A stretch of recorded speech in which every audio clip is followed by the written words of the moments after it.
Hey everyone, what's going on? Back to make another video about, you guessed it, YieldMax. Each day I do more research on these funds, and each day I like my decision in investing in these ETFs. So today's video, I just want to talk about what separates the YieldMax ETFs versus all the other, I'm not going to say all, but most of the other covered call ETFs. So one thing I want to point out is YieldMax sells covered calls on individual stocks, which obviously is much different than what we're used to. Typically, most ETFs sell covered calls based on an index or based on another ETF. But YieldMax sells covered calls on a lot of individual stocks, Tesla, Apple, Nvidia, Amazon, Facebook, Google, Netflix, etc. More to come, obviously. They also sell covered calls on ETFs, but what makes them special is, they sell covered calls on individual, stocks, which makes it riskier, but it could, brings up more premium, which raises the distribution. But that's not what I'm talking about for this video. I want to talk about why I like their ETFs versus say QYLD or CLIP, etc. So let's go to the prospectus, which, no, we don't want OARC's prospectus. We want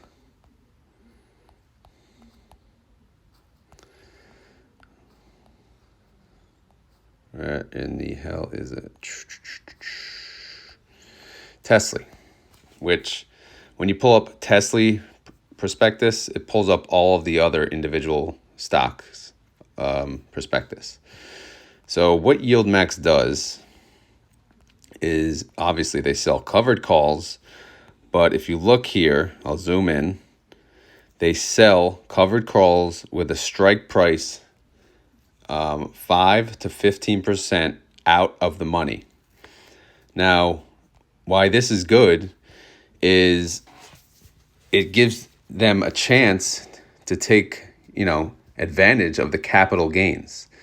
So, they sell these calls monthly typically. So if a stock goes up 5%, for example, for that month, and they sold a call 5% above the strike, then they essentially could take full advantage of the capital gains, and you would not lose any capital. Obviously, the downside is when the underlying stock, such as Tesla or Apple, goes down, this, covered call ETF goes down with it. But the upside is if they keep selling covered calls 5 to 15% out of the money, and the stock only goes up 5 to 15% each month, then the movement of the actual ETF will replicate the movement of the underlying stock. And this is what they strive for, because I have messaged them many times, the YieldMax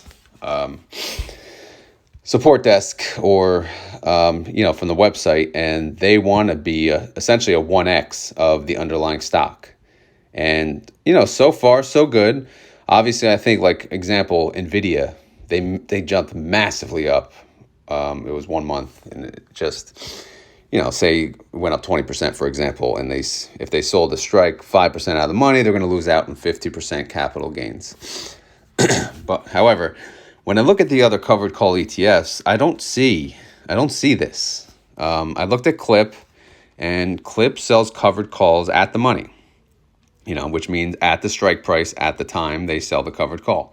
So if the stock goes up, then they do not take any advantage of that capital gain. If the stock goes down, then they go down with the stock. So I kind of want both sides. Obviously, if it goes down, it's going to go down with it. But I want some upside. So I do like this 5 to 15% out of the money strike prices. And this is the same for all stocks, all ETFs. So if you scroll down, that was Apple. Here we go. Amazon, 5 to 15%, right? So, they all do the same thing. Most of these ETFs, or all of these ETFs, are the same. Here's Berkshire Hathaway. Can't wait till that one comes out. Because obviously that stock is unaffordable, 5 to 15% out of the money. So that's why I like these, these ETFs. They're pretty damn sweet. One thing I wanted to show you guys too, I know I clicked on OARC before. If you go to their prospectus, you can see the other covered call ETFs. So obviously OARC at the top. The next one is interesting because I mentioned CLIP before. Now CLIP is through Crane Shares. It's not through YieldMax. And Crane Shares is, again, they're selling covered calls, at the money, which means, they leave no room for capital gains. But when YieldMax makes a KWEB ETF, which they will, they're going to do that same thing, same strategy, 5 to 15% out of the money. And what will be the difference? Well, the distribution percentage will be much less, not much less, but less than what CLIP pays. However, the capital, would move up with KWEB. So if it goes up 5 to 15% a month, then you're essentially following the KWEB ETF 1X. There's a couple of others coming out, one for GDX, one for XBI, and one for TLT. I haven't really looked into them, but, I'm sure they're good. YieldMax is pretty much, picking the good ones, the popular ones. And then who was the other new one? I think Coin is coming out this week, which is Coinbase. Where is that one? Coney, it's called, CONY. I don't really want to invest in Coinbase, but I don't know. We'll see how it goes. It's probably very volatile, so the premium's probably really good. Others coming out still is Square. That one I'd be interested in because I'm sure that, I'm sure they do well in this environment. That ticker will be SQY. So yeah, that's it in a nutshell. To me, that's what makes YieldMax special compared to other covered call ETFs. Again, like QYLD, selling calls at the money, not raising that covered call strike price. Also, I wanted to make a quick update. I was going to make a separate video on this, but I figured I'll just throw it in at the end. One brash thing I recently did is I moved all of my contributions from my Roth IRA, my wife's Roth IRA, and I took it out and I put it in a taxable account. Why? Because I saw these funds and I saw the opportunity of actually making some income right now, and I'm going to take full advantage of it. So I moved, about $35K worth into a taxable account where I already had $5K. So I have about $40,000 to start with. And I'm going to invest in covered call ETFs. And I'm going to get a respectable yield on my money. I'm going to try to average 50 to 55% in the beginning, so I can bring in at least, starting out over $1,000 a month, and then I'll build it up from there.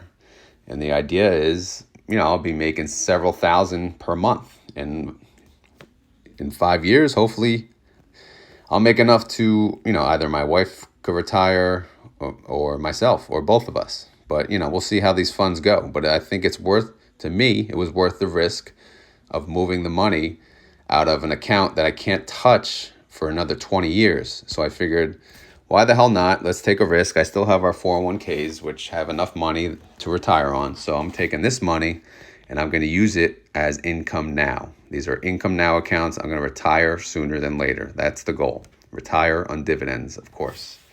So some of you may say that's a stupid idea, but in my opinion, I want to enjoy a little more life now. I want to, instead of investing everything in a retirement account, I want to invest in a taxable account, so that way I can use some of those dividends as needed, instead of not having anything, right? Having it all in the Roth, having, Roth IRA, Roth 401k, etc. So that's the latest and greatest. Thanks for tuning in. I hope you guys enjoyed this video. If you did, click like, click comment, blah, blah, blah. Obviously, I'm not a financial advisor. Again, leave some feedback on what types of videos that you enjoy, and I'll make more of them. All right. Thanks a lot.